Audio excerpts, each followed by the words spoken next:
Hi, welcome to the very first episode of Between Two Buffs. I am your hostess, Senior Airman SrA Gray, with the 2nd Security Forces Squadron. I just want to take the time to actually introduce our very special guest, the Installation Commander himself, Colonel Dmytryszyn. Hey, welcome, gang. Sir. How's it going? So before we kind of just jump into all the juicy stuff, just kind of want to ask, who is Dmytryszyn? Like, where does this extravagant name come from? Because I'm sorry, I can't really speak for anyone else, but I've always wondered, like, what are your origins? Okay. Well, that's classified, so we're probably going to have to stop. So it is a Ukrainian origin. And if you're not familiar with where Ukraine is, it's kind of southwest border of present-day Russia. So if you drew a line going southwest out of Moscow and southeast out of Berlin, out of Germany, you'd find Ukraine. My father is from a town on the western edge called Lviv. A number of different spellings: Lvov, Lviv, Lwow, and in fact, in one version, it's called Lemberg, depending on the historic lanes. His parents were dairy farmers. They had to escape during World War II and escaped both the Nazis coming east and Soviet Russia coming west. Bounced around a bunch of what they call displaced persons camps. This is, people without a home. Eventually, at the end of the war, made their way to New York, to then Philly, Pittsburgh, Chicago, Milwaukee, and eventually ended up in Minneapolis. So I am, I guess, first generation Ukrainian on my father's side. On my mother's side, I'm kind of standard kind of upper Midwest, and it's a mix of German, Irish, Swiss, Scandinavian, so on and so forth. But yeah, so it's Dmytryszyn. There are no vowels. Okay. Sometimes the Z is replaced with an H. But yeah, that's where I come from, and that's where Dmytryszyn is, and that's my story. Well, and I'm sticking to it. Thank you. Now we know. So put all the questions to bed with that. So before we kind of also get into it, could you just kind of tell us, one, thank you for this opportunity, creating this open dialogue with leadership, because that is something that the airmen are looking for and that we really appreciate. So, but why did you come up with the idea to create this podcast? Right. So first of all, it wasn't my idea, but thanks for giving me the credit for it. It really came out of the public affairs team. And we spent a lot of time, public affairs and the front office leadership, but really Chief Chaddock and I thinking about how do we communicate to all of the audiences that are on Barksdale Air Force Base and interested in things in Barksdale Air Force Base.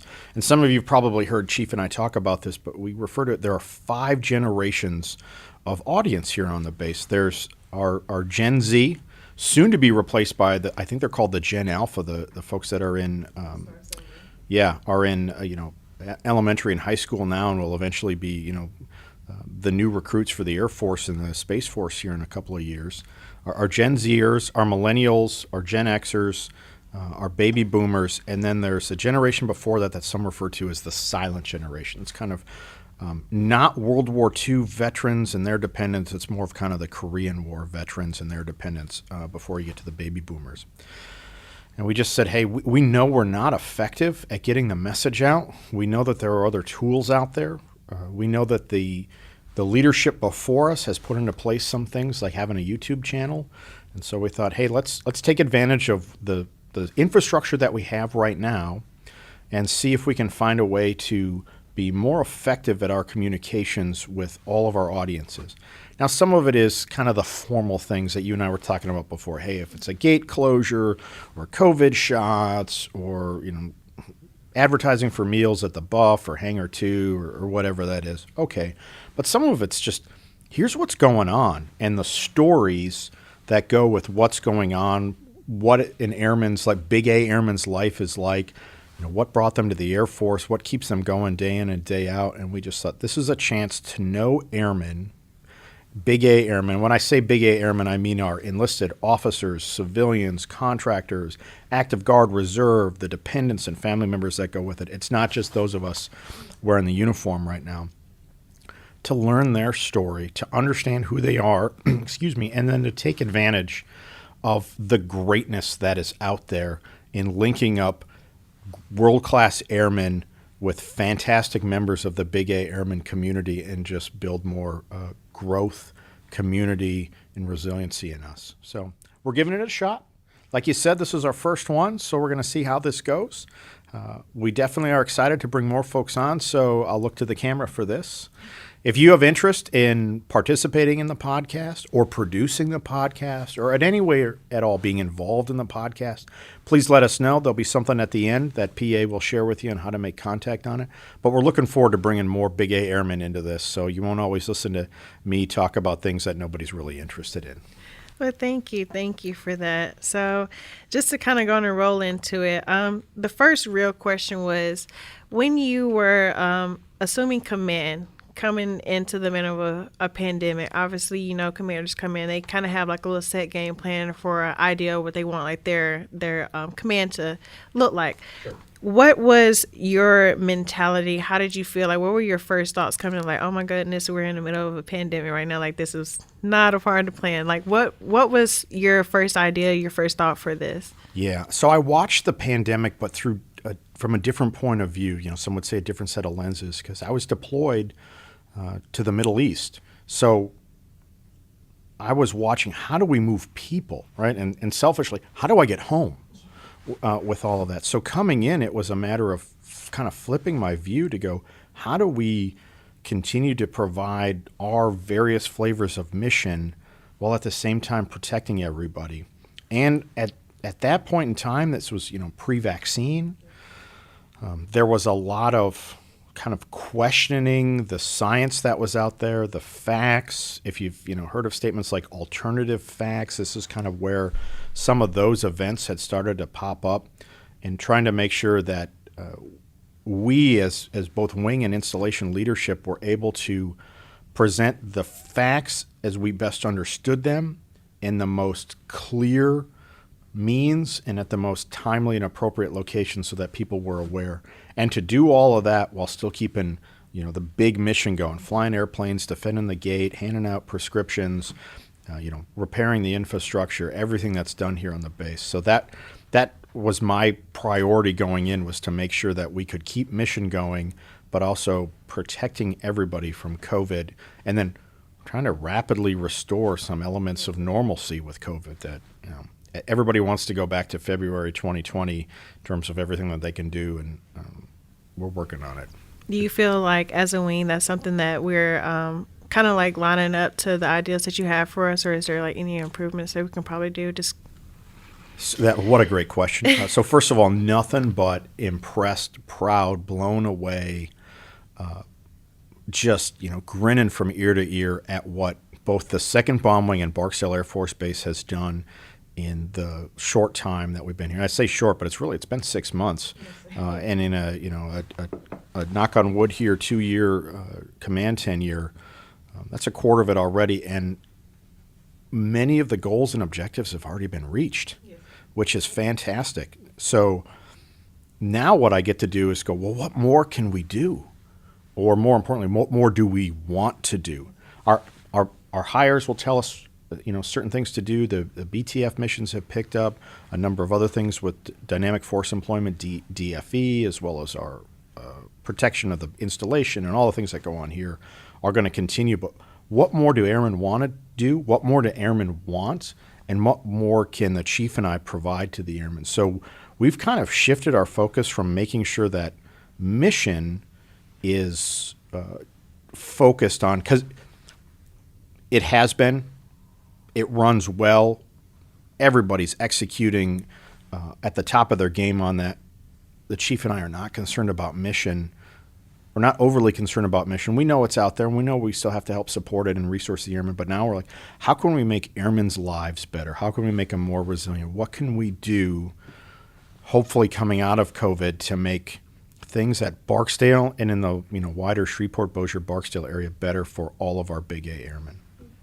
Well, thank you for that. Kind of to just play off of that, obviously, like you stated, that the mission itself has picked up a little bit more, like the op tempo for it has picked up, and kind of like the subject of airmen being burnt out is something that we're facing now. So how do you see us kind of like combating that and like trying to like get back to those airmen, or just letting them know like, hey, like we see you, we understand, like we're in this with you as well? Yeah, so first of all, totally understood, because It's not seen from afar. It's lived among everybody. If you're tired, we're tired. And by we, I mean, Chief and I and the other leaders. So we're not operating any different from that. A couple of things I think we need to maybe parse out. Number one is being tired from being fatigued, and tired and fatigued from being burnt out. I think we've all can recognize that we've been tired, right? We stayed up too late watching a movie or talking to friends, FaceTiming or Zooming with them, or, I played a game late or whatever those things are. I was TikToking or I was watching too many TikToks, all of that. And, I didn't get enough sleep. And I think tired, well, not being a medical professional, the way I view it is my body didn't get enough rest. Maybe I worked out too hard at the gym or whatever my fitness was, and I just kind of, I pushed it and I just didn't get enough sleep. I was swinging between shifts. I was going from days to mids or to swings, or I was running a Panama schedule, and my body's a little out of whack, and I didn't get enough sleep. I didn't get enough rest, and so I'm tired. Being tired for a long period of time with persistency and consistency, I think leads to fatigue. And then we are all at a human level operating at less than our full capacity.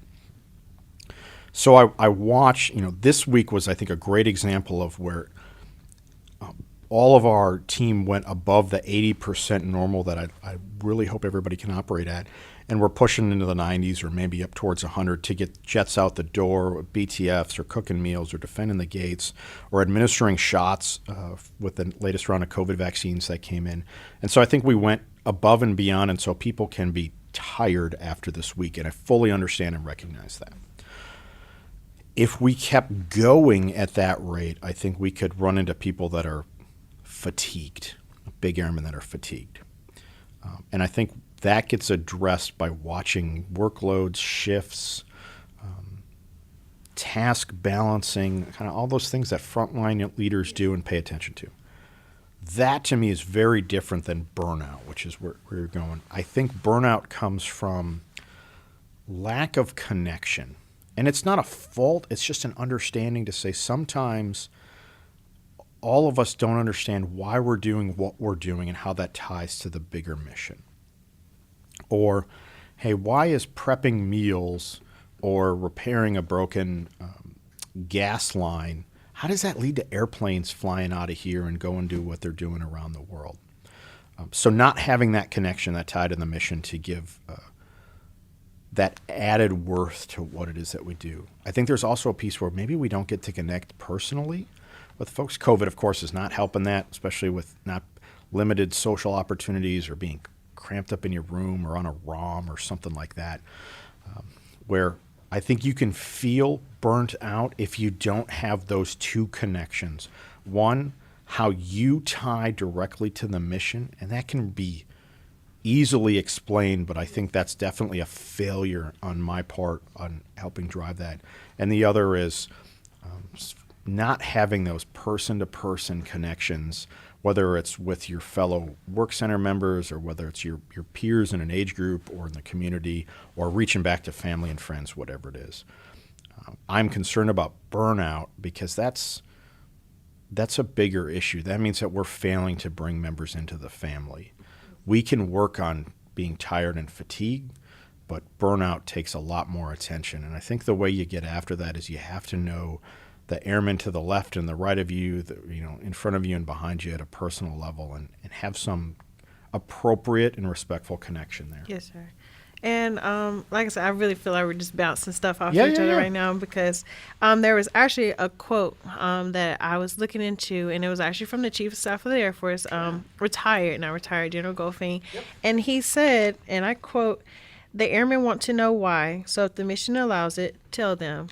Kind of just like how you were saying, like they don't really understand the full totality of everything. They don't know what happens whenever those jets are generated and they're pushed out of there and stuff like that. So how do you feel about this quote? How do you think we can then incorporate into the second Bond Wing mission as well? Well, let's look at this last week, right? So we flew a whole bunch of our team members and a lot of cargo out to the Pacific in support of a bomber task force out there. Jets are out there. We did some things flying to CENTCOM theater where we did the out and back. They're called conus to conus, but those, up near for like 40 hours in the airplane. And, just imagine spending 40 hours in your car and you can't get out of your car. Yeah. So I've seen you on the flight line. You and I have interacted, I would say, a good amount together. How do you think, if you were me, how do I explain to the defenders? I go to guard mount. How do I explain to them how they are tied to jets going around the world, passengers and equipment going out to support those aircraft, and as well as when we don't do all that, the jets take off from here, they come back to here, but they go to the other side of the globe and they give support to a combatant commander, or they give an adversary maybe a moment of pause, or it helps us in the competition sphere. How would you suggest to me, or if you were me, how should I explain that? So you did something a few months ago that I just absolutely loved. I don't know if you remember or not. We were getting ready for either BV, GT, PV, one of them, and All the acronyms. all of them, A, B, C, D. We're just gonna put them all in there. So you brought us in to the IOC, and you had different time slots set up, and basically we got to get a intel briefing on the different sorties that we were going to be flying, the mission, kind of typically who we were going up against. Even though it might have been a mock, it was still something that made me feel involved. Like, it was more than just standing outside for 12 hours on the flight line, standing in front of a B-52. It allowed us to see the total picture. Like, okay, once we generate these aircrafts and we hold them down and then they push out of here, like they're going here, or they were able to do this. Something that really helped me was I did a BTF to Fairford once, and at the end of it, whenever we was getting ready, they was like debriefing us. It was like, hey, we were able to fly 40 successful sorties because of what you did. And that goes for the people in the kitchen, our firefighters, our maintainers who go out there, and even like LRS who were providing vehicles for us. So that was something that helped me. So continuing with those classified briefings and kind of giving us like a little snippet of what we're doing and like what happened on like the back end, that stuff. And then I always preach to my people, once you do something at the gates, you do a ticket, follow it up, see where that court martial goes, or get those stats. And I think that's something that, like in sports, like we base stuff off of stats. Like, yeah, like you perform well in the game, but how did you do overall throughout the season? So like those, maybe something at the beginning of the year, at the end of the year, having kind of like a mid tour. Yeah. Just kind of like getting those stats and everything, just to kind of see how did I play part in this and the success of that. So okay, I appreciate that. I think we can do that, whether it's before the event or after the event or a roll up. I appreciate that. That's something that we can get after. I do want to talk to you afterwards though about how we went from a ticket to a court martial, but I think that's for something else. And then there's something you had mentioned about points. I don't know if you've heard Chief Chaddock talk about it. But he's like, you get 1 point for talking about it and 9 points for doing it. Yes, so how about I want to get all 10 points. So I'm telling you that we're going to do it, but you don't give me the other 9 points until all of the defenders and the chefs and the POL and the mighty medics and all of that get in and out of those sessions a couple of times to really reinforce it. One thing that you brought up, here's a gee whizzer for you. It's an old person's term. So we have physical therapists and a chiropractor over in the med group. And we were talking about spending, like 30 plus hours like in your car, for the jets going up and back. And just getting all, your legs get cramped, your back gets tight, all of that. They heard about this and they said, hey, we want to show you how to do stretches and exercise before you fly, while you're flying in the cramp jet, and then afterwards on that. And we had some takers for this last set of sorties. So I think there's more opportunities like that to tie people into the mission.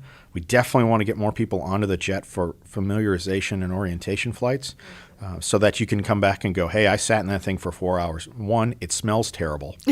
2, there's no place to go. But 3, I now have a better understanding of what is going on, and therefore where's my part in it. But Chief and I, or more importantly me, owe it to you and everybody out there how you fit into the mission and a better understanding of where that jet is going on the day. Well, thank you for that. And you kind of said something about points, so that kind of like goes into the next topic. Yeah. So, as we know, PT tests are on their way back. With that, a lot of people around have been wondering. So as of now, the top floor to the best of my knowledge, the track on the top floor has been temporarily closed because of COVID procedures and stuff. So we were wondering if we were going to be able to get like outside fitness gear and Yep. then also the tow bars, because you know with those sit-ups, like it's just 10 times easier to do a sit-up with that tow bar. Is that something that we're going to be that we can look to get outside gear and everything else, like moving forward as we still try to battle COVID in the midst of bringing back PT tests? Yeah, no, great on that. So one, to use an old Top Gun reference, and hoping that the new movie comes out this summer, your data on the MIG is inaccurate. So the upstairs running track in the Bell Fitness Center in the main base gym is open. It's in very small allotments or increments. I think we can only have like somewhere between 5 and 10 people up there running. I'd have to go there and check, but it has been open. Second, we're opening up more and more stations in the cardio portions of the main base's fitness area. We're also looking at removing mask wear while you're on some of that cardio equipment for folks that really they've cranked that treadmill up to 10 or 11 and they've got it at full elevation and they don't need a restriction from a mask. Don't need them passing out. Yeah, you got it. We don't need that. That's for sure. But instead of putting out one of the COVID policy memos every day, every week as we relax these things, we wrote into the last one to say, because the situation is changing so rapidly, check in at the gym, at the front desk at the gym every time you go there and see what more has opened up. Because FSS and the gym folks are engaged with public health so that we can relax those things as quickly as possible to help with PT. I think the same thing is going on with the tow bars for the sit-up practice. I know that we'd really shrunk down the number of sites and bars that are available. I think that has opened up. But again, if you ask at the front desk, they will know and they'll tell you. But you're right. If you've never done the tow bar and now you got to do the tow bar in April or on from there, you probably want to give it a shot or two to understand. We should just start putting tow bars around the installation. Just random places. Random tow bars around the base. CE would love that. Hey, can you put one in the middle of the intersection for me there? And then put it right here at the roundabout at the front gate. The defenders need it. Yeah. The other thing that you'd sorry, I can't check your ID right now. I'm just repping it out. Trying to work on my beach body here. The piece about outdoor equipment, we're working on that as well. So one, if you were in the Bell Fitness Center and you were walking down kind of where the racquetball or squash or volleyball courts are, there's a rig in there. We're going to move that outside. What takes a little bit of time is the company that I think put it together has to come out and help us reset it back up. So that's a little bit of a setback, which is frustrating to everybody. What I would really love to do is to go over to where Airmen is, over by the Munn side. And there's a track out there. I don't know how many people know that, but there's an official, 400-yard running track. It's reddish, and it's not that rubberized stuff that's on the Bell. It's kind of it's like a cinder or something. It's a little dirt-like. But they've got a big, they've got a standard infield for, football field or soccer pitch or whatever. I'd love to go cover that. With some kind of soft dome or something, so that you're not getting beat on by the sun. You can go out there while it's raining, maybe not a hurricane, but they'll be always. And then put a bunch of those kind of small Connex like HIIT or CrossFit like equipment items out there for folks, so that they can do more of that outdoor fitness. Yeah, exactly. That's exactly. I think a lot of us have seen that in like forward deployed locations. I think I really would like to do the right thing for that. But what I don't ever want to do is say, this is the thing that I, Mark Dmytryszyn, want. I want to be able to say, as the installation commander, the bomb wing commander, what do the majority of the airmen want? And then let's go pursue that. Yes, sir. So if folks have ideas, and now I put more on PA's plate here, but if you let us know, work it up through your leadership chain or write into the commander's action line or coordinate with the gym or FSS, let us know what you want, and we'll go pursue that. Especially making that transition, like we said, back into those PT tests, because I know physical fitness, the most you can probably do right now is like go run down at the river or go climb the stairs at CenturyLink, which I do not recommend.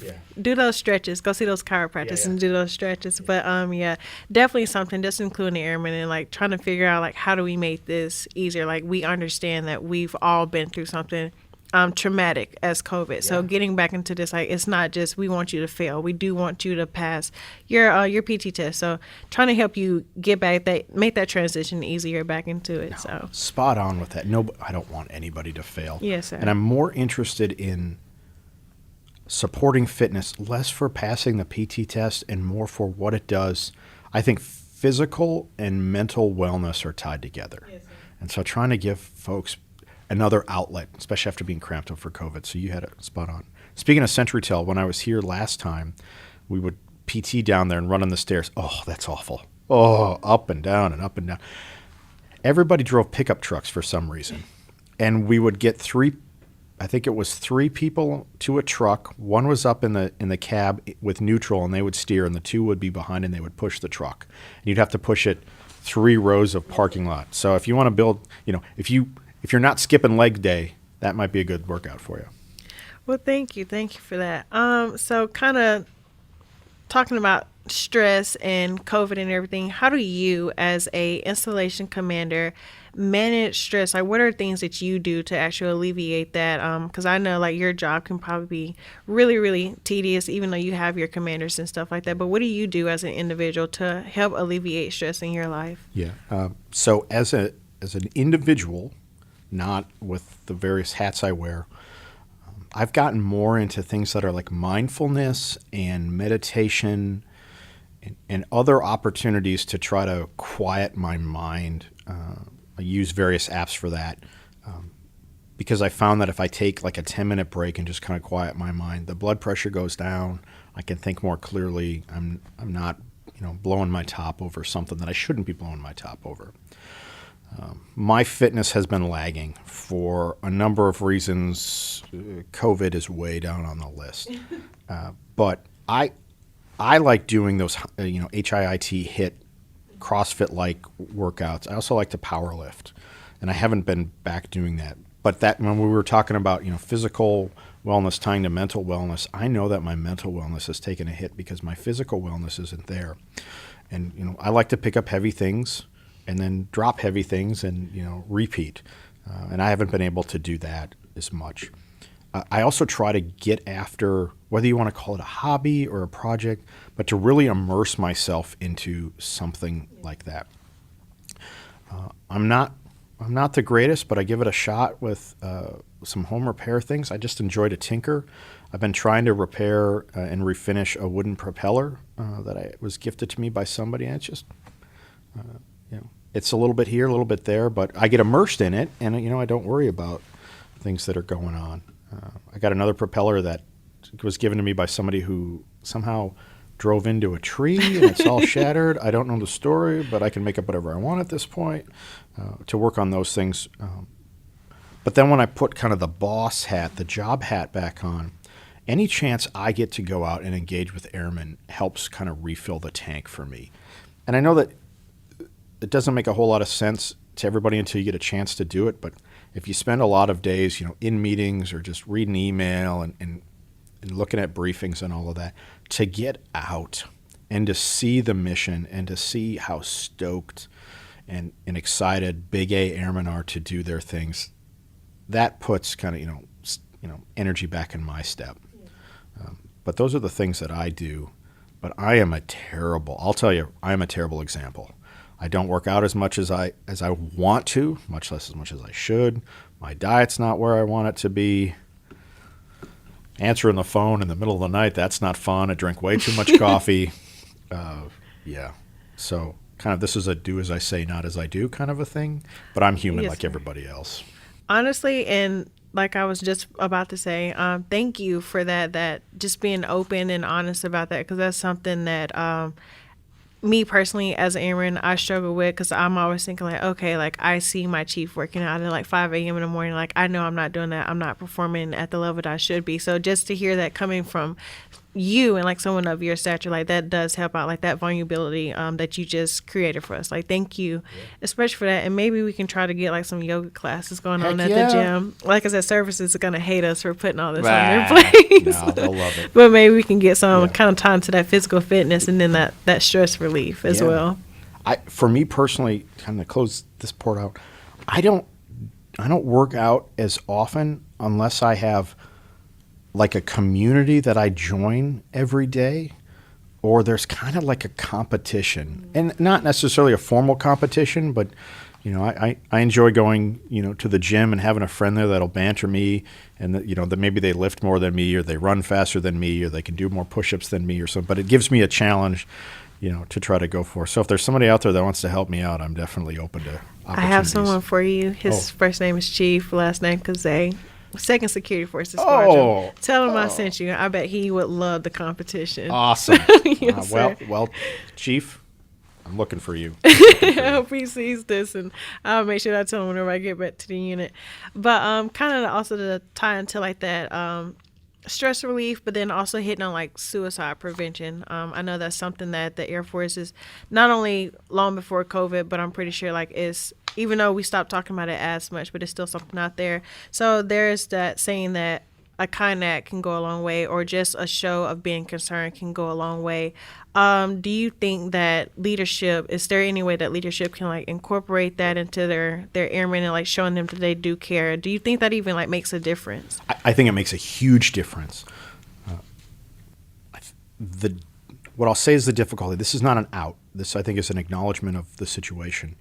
Is we as leaders at all of the levels need to dedicate time to get to know your airmen more than just a last name or a block on a roster or somebody filling a shift or what have you. And that takes time. But once you crack that door open, you start some conversations, it slowly widens, is when you really have the understanding of the individual, when you can walk in and kind of read their body language and their facial expressions and go, hey, Asia, something's off today. What's up? Right? Oh, once again, my sister chose to buy shoes and not pay her share of the rent or something, right? Yes, sir. But you can't do that unless you spend sufficient time, and it's intense, it's personal. You have to kind of somewhat professionally and respectfully connect with that airman, and then to do it through your entire cadre of team. But it becomes a two-way piece, right? You and I have this, and I'm one of your airmen, and then you go to the next one, you go to the next one. Well, I pick up, kind of through proximity and osmosis, the engagement you had with, the airman to my left and the airman to my right on this one, and we get tighter, and I can go to my peers and go, hey, something, you doing all right? You there? You okay? And, by that point, you can then read into things when you see a text or a Snapchat or some kind of posting on another social media platform, and go, something's not right. But I think the only way to get there is to have to spend that time. And so I've had some really low points in my life, and I was TDY for a school program. It was one of the darkest days of my life. I was really low. And a couple of classmate friends of mine who we had spent enough time together that were able to read body language and know something was like, without saying a word, they knew something was wrong. Yes, and we went out and we laughed for like 4 hours at things. And that's what I needed right then and there. And it kept me from I didn't have much farther to go in terms of how low I was. But it's because they knew me and they could read me. Because we had spent the time together for them to go, hey, yeah, you're not right. Let's see if we can help you without actually addressing the issue kind of head on. So I think knowing your team members, knowing your friends and family with a little more than just kind of I work with them or I know their last name, I think really helps us in identifying those things so much earlier and really helping our family and friends out. Like you said, just establishing that relationship to understand that we are a family. We all come from different backgrounds and we had different upbringings, but at the end of the day, you're my brother in arms and I am your sister in arms. And like you said, just that understanding, knowing who that person is, how they are on a day-to-day basis, and actually reading like body languages.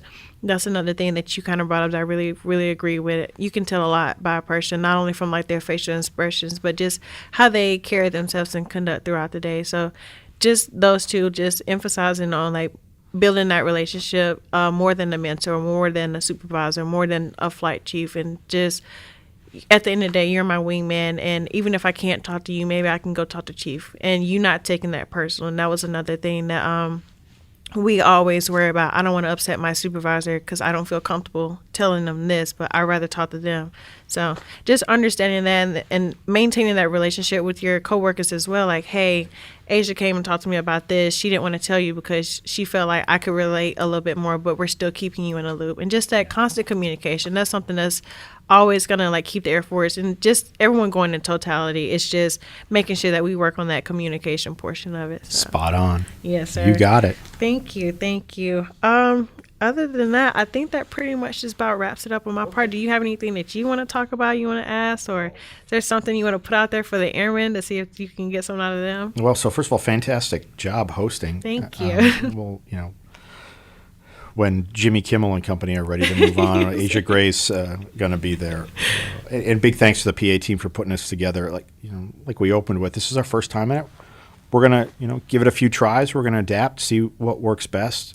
Looking for feedback, looking for inputs, looking for folks to join the team. Whether you want to be in the seats, you want to be behind the scenes, you want to do production, whatever it is. I know that there's a lot of folks out there. A couple of things just moving forward. Right, annual awards is right around the corner. I haven't seen all the details on it, but I know it's going to be something a little different. I think it might be in sports jerseys and jeans, but don't quote me on that. Okay. I hope so. Keep an eye out for Chief. He's already told me some of the costumes he may or may not. Oh, probably shouldn't have said that. What is it, like Arkansas or something like that, or is it Boomer Sooner or something? I don't know. I think he's gonna come in costume. Oh, no. And I don't necessarily mean a jersey. Oh boy. We'll see. Maintenance Professional of the Year, MPOY, which is a massive blowout. That's coming up. We still got a lot of mission.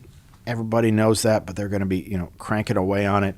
But big thing, the weekend of 8 and 9 May, Saturday and Sunday, is the Air Show, the Defenders of Liberty Air Show. That's coming back.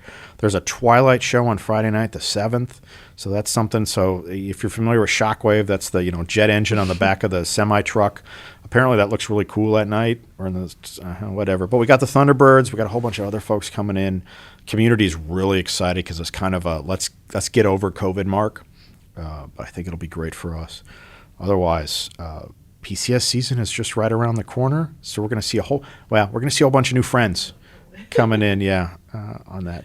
But back to this, Airmen, we're looking for your feedback. We want to know, is this what you want? How can we make it better? Who do you want in the seat? Asia Gray, I think, gets an A for today. Thank you. And just thanks for hosting this. This was awesome. Thank you so much. Like I said before, thank you for the opportunity for this, and then just creating that open dialogue environment for us. Hopefully we can keep the momentum going and just have more of this. So like I said, the communication portion is key. So other than that, thank you so much. And thank you again for listening to the first ever episode of Between Two Buffs. Like I said, I am your hostess, Senior Airman Asia Gray, and that is all from me.